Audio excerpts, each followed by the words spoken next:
ഉല്പത്തിപ്പുസ്തകം അദ്ധ്യായം 37.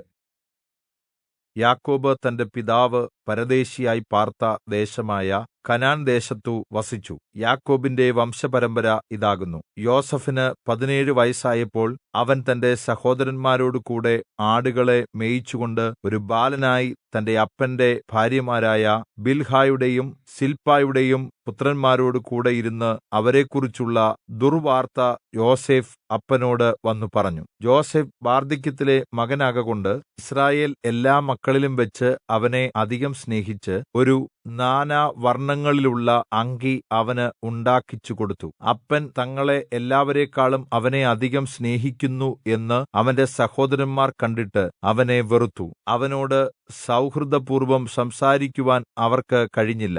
യോസേഫ് ഒരു സ്വപ്നം കണ്ടു. അത് തന്റെ സഹോദരന്മാരോട് അറിയിച്ചതുകൊണ്ട് അവർ അവനെ പിന്നെയും അധികം വെറുത്തു. യോസേഫ് സഹോദരന്മാരോട് പറഞ്ഞത്, ഞാൻ കണ്ട സ്വപ്നം കേട്ടുകൊൾവീൻ. നാം വയലിൽ കറ്റ കെട്ടിക്കൊണ്ടിരിക്കുന്നു. അപ്പോൾ ഇതാ എന്റെ കറ്റ എഴുന്നേറ്റ് നിവർന്നു നിന്നു. നിങ്ങളുടെ കറ്റകൾ ചുറ്റും നിന്ന് എന്റെ കറ്റയെ നമസ്കരിച്ചു. അവന്റെ സഹോദരന്മാർ അവനോട്, നീ ഞങ്ങളുടെ രാജാവാകുമോ? നീ ഞങ്ങളെ ഭരിക്കുമോ എന്നു പറഞ്ഞു. അവന്റെ സ്വപ്നങ്ങൾ നിമിത്തവും അവന്റെ വാക്കുകൾ നിമിത്തവും അവർ അവനെ പിന്നെയും അധികം വെറുത്തു. അവൻ മറ്റൊരു സ്വപ്നം കണ്ടു. അത് തന്റെ സഹോദരന്മാരോട് അറിയിച്ചു. ഇതാ ഞാൻ പിന്നെയും ഒരു സ്വപ്നം കണ്ടു. സൂര്യനും ചന്ദ്രനും 11 നക്ഷത്രങ്ങളും എന്നെ നമസ്കരിച്ചു എന്നു പറഞ്ഞു. അവൻ അത് അപ്പനോടും സഹോദരന്മാരോടും അറിയിച്ചപ്പോൾ അപ്പൻ അവനെ ശാസിച്ച് അവനോട്, നീ ഈ കണ്ട സ്വപ്നം എന്ത്? ഞാനും നിന്റെ അമ്മയും നിന്റെ സഹോദരന്മാരും സാഷ്ടാംഗം വീണ് നിന്നെ നമസ്കരിക്കുവാൻ വരുമോ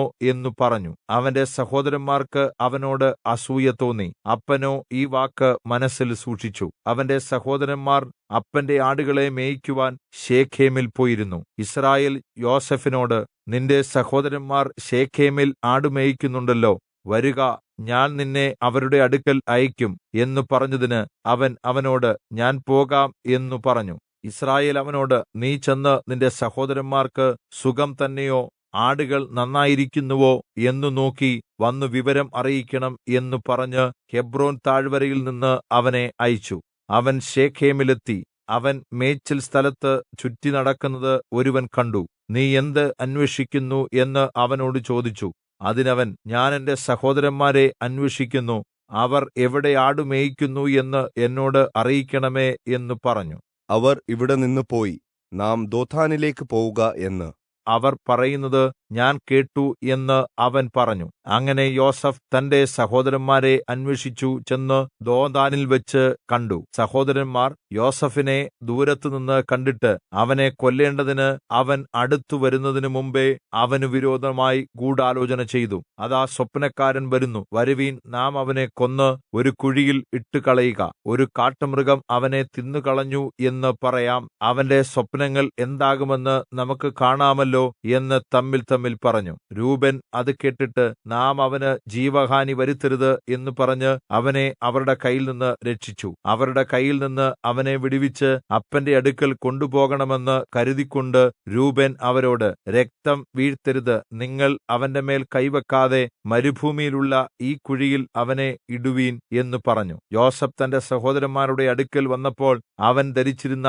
നിലയങ്കി അവർ ഊരി അവനെ എടുത്ത് ഒരു കുഴിയിൽ ഇട്ടു. അത് വെള്ളമില്ലാത്ത പൊട്ടക്കുഴി ആയിരുന്നു. അവർ ഭക്ഷണം കഴിക്കുവാൻ ഇരുന്നപ്പോൾ തലപൊക്കി നോക്കി. ഗിലെയാദിൽ നിന്ന് സാമ്പ്രാണിയും സുഗന്ധപ്പശയും സന്നിനായകവും ഒട്ടകപ്പുറത്ത് കയറ്റി ഈജിപ്റ്റിലേക്ക് കൊണ്ടുപോകുന്ന ഇശ്മായേല്യരുടെ ഒരു യാത്രാക്കൂട്ടം വരുന്നത് കണ്ടു. അപ്പോൾ യെഹൂദാ തന്റെ സഹോദരന്മാരോട്, നാം നമ്മുടെ സഹോദരനെ കൊന്ന് അവന്റെ രക്തം മറച്ചിട്ട് എന്തു പ്രയോജനം? വരുവീൻ, നാം അവനെ ഇശ്മായേല്യർക്ക് വിൽക്കുക. നാം അവന്റെ മേൽ കൈവെക്കരുത്. അവൻ നമ്മുടെ സഹോദരനും നമ്മുടെ മാംസവുമല്ലോ എന്ന് പറഞ്ഞു. അവന്റെ സഹോദരന്മാർ അതിന് സമ്മതിച്ചു. മിദ്യാന്യ കച്ചവടക്കാർ കടന്നുപോകുമ്പോൾ അവർ യോസേഫിനെ കുഴിയിൽ നിന്ന് വലിച്ചു കയറ്റി ഇശ്മായേല്യർക്ക് 20 വെള്ളിക്കാശിനു വിറ്റു. അവർ യോസേഫിനെ ഈജിപ്റ്റിലേക്ക് കൊണ്ടുപോയി. രൂബേൻ തിരികെ കുഴിയുടെ അടുക്കൽ ചെന്നപ്പോൾ യോസേഫ് കുഴിയിൽ ഇല്ല എന്ന് കണ്ട് തന്റെ വസ്ത്രം കീറി സഹോദരന്മാരുടെ അടുക്കൽ വന്നു. ബാലനെ കാണുന്നില്ലല്ലോ, ഞാൻ ഇനി